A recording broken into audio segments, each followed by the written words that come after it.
You'll remember I first rode Indian's new Scout 60 last November, where we laid out the differences between it and the regular Scout.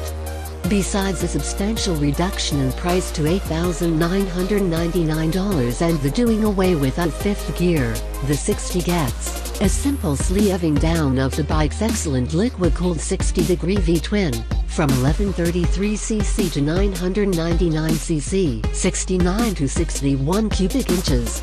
Accomplished with 6mm slimmer bores, down from 99 to 93mm diameter. Stroke remains 73.6mm, meaning this is still an over-square twin that doesn't mind using its 4-valve dock heads to rev smack into the 8,200 RPM limiter now and then if you so desire. Compression ratio for the smaller engine is a bit higher, up to 11:1 from the 10.7:1 of the 1133cc version. Indian claimed 100 crankshaft horsepower for the Big Scout. The Dyno said 83 at the rear wheel.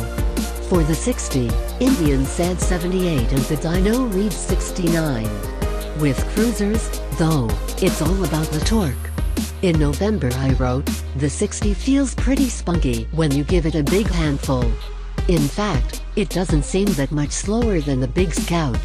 That's because it only makes a scant 3.1 pounds-foot of torque less than the 1133cc engine at low RPM, and runs that close to the bigger engine all the way to almost 6,000 RPM. After 6,000, the big motor takes off and makes 14 horsepower more before its 7,800 RPM redline. You'd really expect the bigger engine to make quite a bit more torque via its extra 134cc, but it barely does.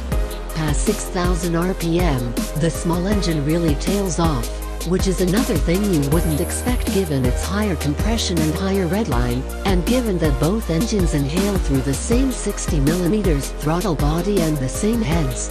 The 60 also appears to use the same diameter exhaust headers as the 69-incher.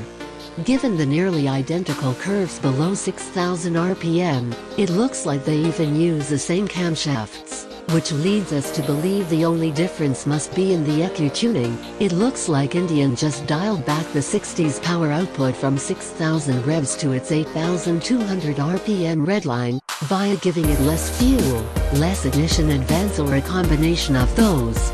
Which means it should be pretty easy to modify via a simple reflash. Which, if true, means $8,999 is a better bargain than we thought. Stay tuned for a comparison of the Scout 60 versus Harley-Davidson's Iron 883 soon.